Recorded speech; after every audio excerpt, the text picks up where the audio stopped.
Okay, John, so let's get started talking about that scenario that I wanted you to think about. Okay. I gave it to you last week. I'm just going to kind of run through it to review to make sure we're both on the same page here. Okay. In this scenario, you're a brand new private pilot and you're making a flight from Montgomery Field here in San Diego, your home base, to Albuquerque, New Mexico. Okay. It's for a wedding on Saturday, and we'll assume that this is like midweek or so. You're in the wedding. In fact, you're acting as a fill-in for the father of the bride, and you're giving your niece Annie away. So important that you be there. Yeah. Wow. No pressure here. No pressure, and you've got a full week of work. So, and you're not off until Friday afternoon at 4. Okay. So currently, and the wedding's on Saturday. On Saturday, Saturday afternoon, Saturday evening, actually. Okay. And you currently have 2 people on board. We're going to assume that you weigh a svelte 180 and that your passenger is a svelte 130, and you've got about 50 pounds of baggage. Okay. Now, the total distance from Montgomery, just to put it in perspective, to Albuquerque is about 550 nautical miles. Okay. So it's a ways. And oh, by the way, I maybe forgot to mention, Cousin Eddie wants to go on the flight. I didn't mention that to you, did I? No, I don't know anything about Cousin Eddie. Yeah, Cousin Eddie weighs 275 pounds. He's a local scuba diver. Oh my goodness. Okay, so in thinking about this, I ask you to think about the risks that would be associated with this kind of a trip and this kind of a scenario. So what do you think? What did you come up with? Wow. Well, it's Cousin Eddie's a real surprise. Whenever I think about the risks associated with something for flying, I've been taught to use what we call the PAVE checklist or PAVE memory device, and it's pilot. P stands for pilot, the A stands for the aircraft, V stands for the environment, and E stands for external pressures. And as I go through this and think about this, a lot of things come to mind. First of all, as the pilot, this would be an intimidating trip. It's going across desert and into the mountains and going near the range of the aircraft. So to me, it's an intimidating trip to start off as I would be a brand new private pilot starting off on that. So the risk factor is I have not done these kinds of long trips before, and I was flying in terrain that I'm not familiar with, and because I'm a new private pilot, it's more difficult for me than someone who's greatly experienced and done this a lot. So it would be stressful for me as a pilot. And so one of the things that I think about as the pilot is, I've also been taught to use what I call the I'm safe checklist. And so the I is I'm safe. The I stands for illness. I don't have any particular illness that's a problem. And M's medications, it would be things like if I'm taking cold medication, it could cause me to be dopey or have dizziness and so on. And so illness and medication aren't a problem, but the S is for stress. And this would be a very stressful thing for me. And also I would be showing up at a wedding, and so the whole thing is very stressful. And then adding in Cousin Eddie, I'm going to think about this, but that adds some pressure to me on this trip.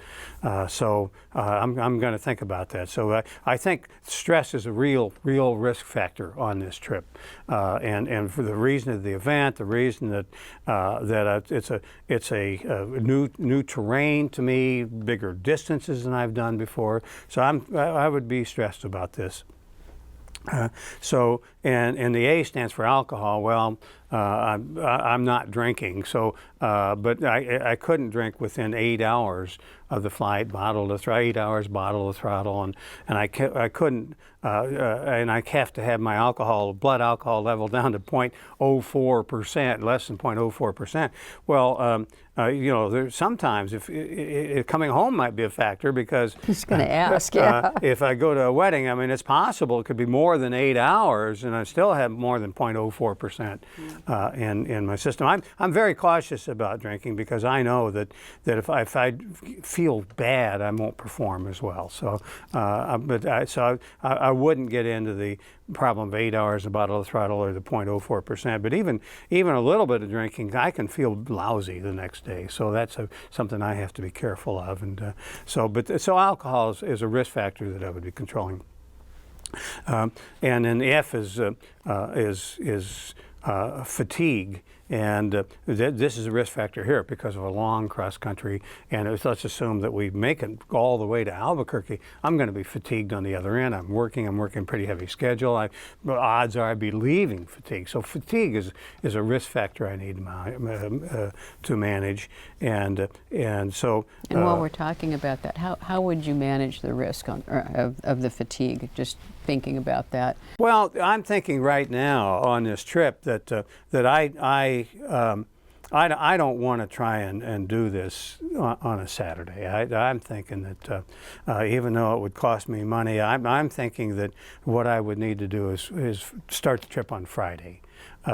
Because I don't want to have worked all week and then take off early Saturday morning under pressure to make this on time. So I'm thinking that I'm gonna have to manage my fatigue on this. Okay. So. And then finally, eating. You would want to. I've got friends who fly who will work all day and they leave fatigued after they've worked all day, and then do a trip in the evening and don't have dinner first. So now they're fatigued and they haven't eaten. So I think it's important to make sure that part of my building in extra time have good meals. And the other thing I'm thinking about, Mary, is that and we'll talk about this as we go on and analyze it.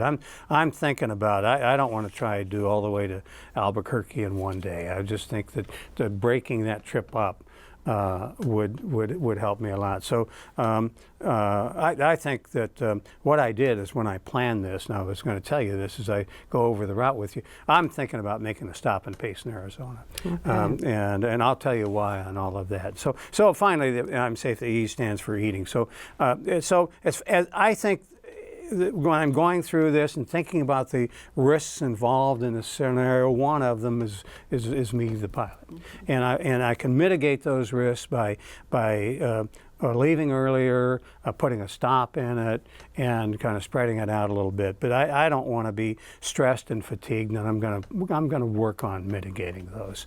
And just as an aside here too, as an examiner, I see people that come to this, and the I'm Safe checklist should have been thoroughly gone over before arrival.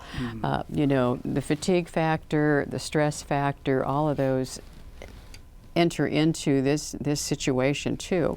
And one of those big situation factors that really affects the person by the end of the day is the eating. And I encourage people who come to these to bring food.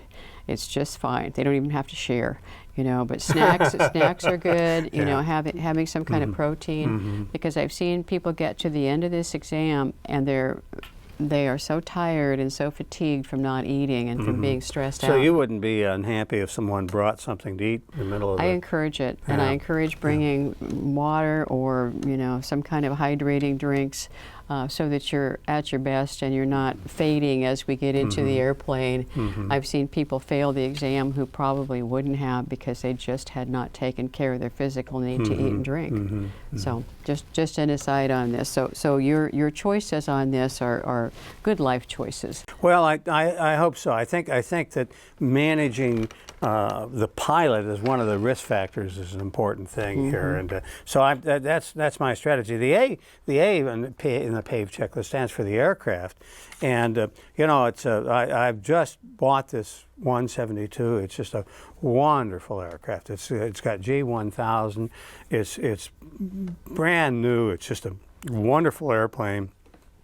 It's a standard in safe single-engine flying. It's just a fabulous airplane, but it still is a single-engine, normally aspirated aircraft.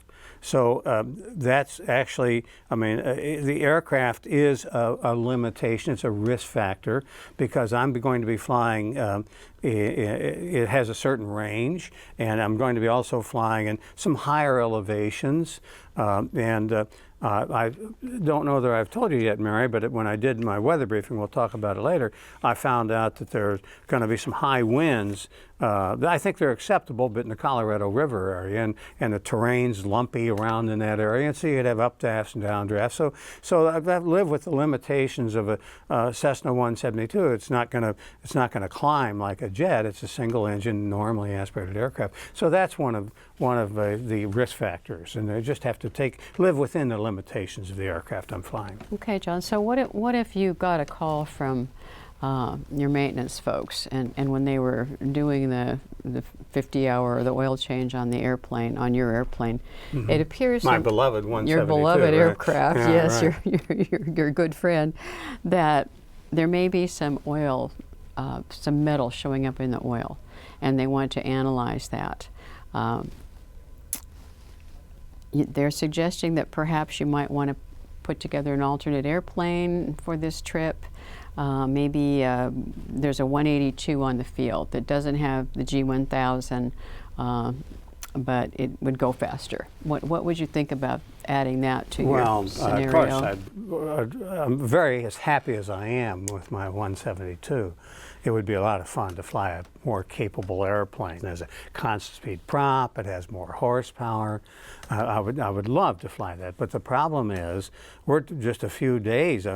Tomorrow, if I'm leaving on Friday, and away from this, and I've not been checked out in a high performance aircraft. What kind of checkout would you need, or would Well, there be something special you'd I would have to have to have a checkout and an endorsement from a flight instructor. Which one?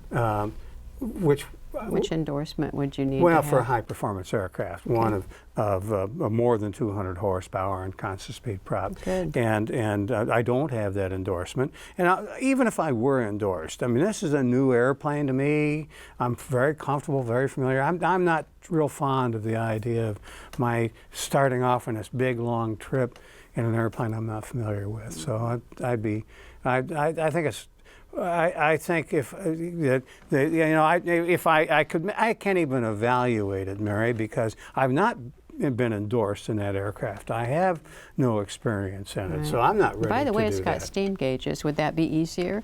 Well, no, because I did all my training in a G1000 aircraft, and with a digital aircraft displays, I would actually have to get familiar. I mean, I'm sure that a lot of people for years have been flying airplanes with round gauges very safely and very successfully, but that would be an adjustment for me to get in a new aircraft. I mean, if the 182 had G1000 panel, that might be, because I am familiar with that, but that would be an adjustment for me. So to go from G1000 to the steam gauges, I would need to get familiar with that. So it's not the time for me to do that. I don't like the 182 idea. So as far as the risk involved with that, you changing airplanes at this point. I think it'd be a risk factor. I think it'd be a risk factor, and I think it's one that I certainly hope that they don't find oil. Metal. I hope they find oil. I hope they don't find metal in the oil on my 172. Well, here's the good news. They just called back and said that it was, it was not an issue.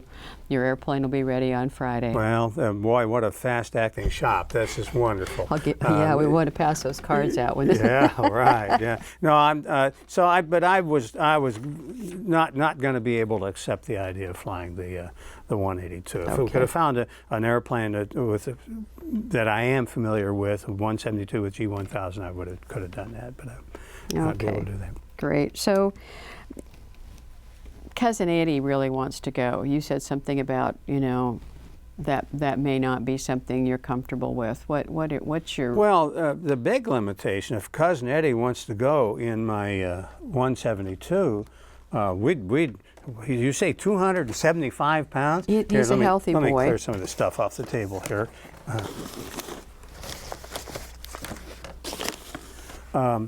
Wow. Well, I don't. I'm not thrilled about that idea either, because I did a weight and balance. Good. I was going to ask you about that. Spreadsheet for this aircraft. And before we get into that, as far as your trip length, you know, fuel-wise, I know you're going to tell me what you've chosen on that, but tell me kind of your thought process on fuel and risk management regarding this flight. I use a flight planning program, and I use flightplan.com, but there's a lots of wonderful flight planning programs. Another one's WingX that I also use. But I did a flight planning program that took the winds into effect, and I would land. I could get to Albuquerque with 9 gallons left. And so it's not really running out of fuel that didn't want me to make this trip all the way to Albuquerque, because that could almost be an hour reserve, and I'm legally only required to have 30 minutes reserve. So I could legally make this trip all the way to Albuquerque. And if it was after, you know, if it was nighttime, would that same 30 minutes No, apply? then I'd have to have 45 minutes of fuel reserve at night. But I still So would. what's your comfort level, John? I mean, Well, I'm not even comfortable with this hour of fuel, because it's a strange area. It's a place that I don't know. And the fuel is not the only limitation on making that trip, because it's fatigue. My goodness, here I am, a brand new private pilot, and I'm flying a trip nearly 5 hours long, or would be 5 hours long. Would be 5 hours. Yeah, so I don't think it's smart for me to do that right off, and so I would have 9 gallons left, but that's why I planned the trip to Payson, Arizona. I just fuel is a limitation, and now was that before? That was before well, Cousin Eddie, if right? we carry Cousin Eddie, fuel's certainly going to be a limitation. Let me show you what on my weight and balance. That if landing at Payson, if you come over here and look at the envelope, this is full of fuel, and this is after we've burned some fuel, and we're well within the normal category of the envelope, and it's just nice. We're in great shape if we've done this going to Payson, and that's with what as you gave me. I said I actually weigh. You said I think 180 pounds. I assumed that I would probably weigh a little more than that. I want to be conservative, and I have things in my pockets and clothes and things like that. And you tell the truth, obviously. So I added a little bit to that, and then I put 130 pounds and 50 pounds of baggage, as you said, and so we come in well in the weight and balance envelope. But let me show you. You suggested Cousin Eddie. Well, my goodness, let's put Cousin Eddie in one of the rear seats, and you said he's going to be 275 pounds.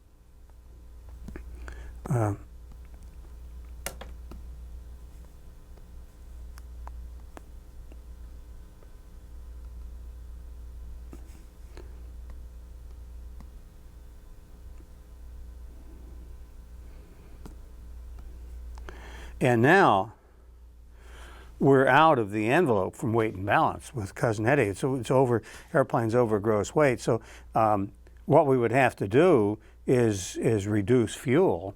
And where did that put our center of gravity? Well, center of gravity fore and aft is okay, but it puts us out of the envelope on takeoff as far as weight is concerned. But from where it was before we added Cousin Eddie, did it move forward or did it move aft? Or did it moved a little bit aft because we're putting Cousin Eddie in the rear seat, and 275 pounds in the rear seat. So assuming just for a second that we weren't over gross weight, that you could somehow adjust that.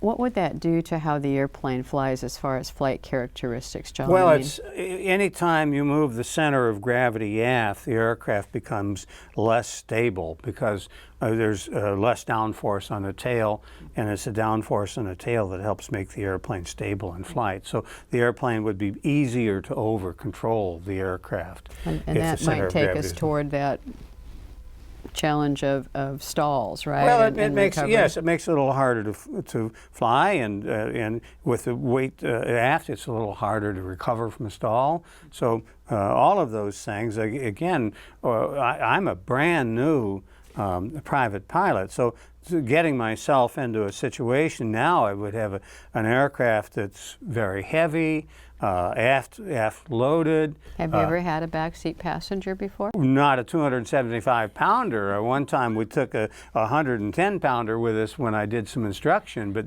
my goodness, no. Yeah. And I assumed that Eddie would probably bring luggage with him. And Well, so he's got a nice scuba tank.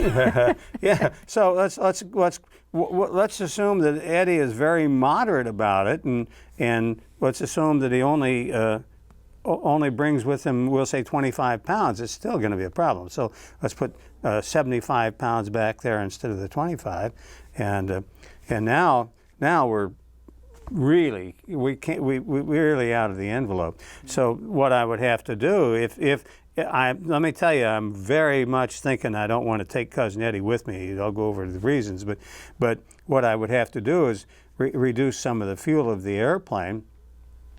Going to Payson, we're going to burn looks about 28 gallons. So let's assume that we take off with 38 gallons instead. And Payson is your alternate partway. The Payson is where I'm planning the trip to go to, because I don't want to go all the way to Albuquerque. I see. So this trip is to Payson, and so let's reduce the fuel. We're still out of the envelope, and I don't want to reduce the fuel any more than 10 gallons. So I want to land with at least 10 gallons of fuel. So as far as I'm concerned, there's other factors too. If I take Cousin Eddie with me, all of a sudden I have to be concerned about Cousin Eddie. Is he going to show up on time? Is he going to be comfortable? It just complicates my trip. It turned a fun. I bought this airplane for my personal pleasure, and I don't consider it an airliner, and I don't want to start having the pressure and the distraction of a passenger that I'm not that close with me in the airplane, because carrying passengers actually are a risk factor. They're distracting. They drain your attention, and surely not Cousin Eddie, though. I think Cousin Eddie in particular would drain my attention. Okay. So just carrying passengers is, believe it or not, a risk factor. And I know Cousin Eddie, I'm going to tell him no, and he's going to say, John, I'll pay you. He's offered. Oh my goodness. So can you do that? I mean, no, what's it worth to you to take him? No, I can't do that, because first of all, I'm only allowed to share the expenses of a flight, but in terms of I start that even if I let him share the expenses of a flight, now he's got more rights, and I have to take into consideration of what Cousin Eddie wants to do. I tell you, the more I think about it, I'm not taking Cousin Eddie. It's too early for me to put those kinds of pressures on myself on this long cross-country trip. Well, if you hadn't made that determination yet, the fact that he's a scuba diver, would that enter into this at all, assuming it was a shorter trip? Well, first of all, I wouldn't want him to scuba dive just before we do this trip, because I would have to limit my altitude. I couldn't go above 8,000 feet if it's been less than 24 hours. So he couldn't dive within 24 hours if I want to go above 8,000 feet, or if he's done any kind of decompression stops on his diving. Scuba diving is a risk factor for general aviation aircraft, because as they're down below the water, their blood absorbs nitrogen, and when they come up, the nitrogen is at risk of bubbling off and causing air embolisms in their circulation system. And if you go to higher altitude, there's less air pressure, so the nitrogen can bubble off more. So it's a risk factor, and certainly I would want to look up the risk factor, but I happen to know that if he's done any decompression diving, or we're going to fly any higher than 8,000 feet, he would have to wait 24 hours. Well, let's say that we did have to fly higher than 8,000 feet. Let's say for some reason we had to climb over, we had to take a different route due to some weather and had to climb over higher terrain. Are there any aeromedical considerations that you would want to take into Well, whether I have consideration for Cousin risk? Eddie or not in the airplane, if I climb above 14,000 feet, above 12,500 feet up to 14,000 feet, and I'm up there more than, in those altitudes, any more than 30 minutes, I would have to have oxygen as a crew member. And above 14,000 feet, I'd have to have oxygen all the time. And above 15,000 feet, I'd have to make oxygen available to my passengers. Even Cousin Eddie, right? I don't think I can get the airplane up to 15,000 feet with Cousin Eddie, but then at least I wouldn't have to wake him up and give him oxygen. I'd say, here, it's available if you want it, Eddie, but I wouldn't have to force it on him. It has to be available to him. Right. So Mary, based on the weight and balance envelope, the considerations we talked about, the considerations of the pressure of taking Cousin Eddie, and the risk management factors associated with it, I'm just not taking Cousin Eddie. That's my decision there. Okay.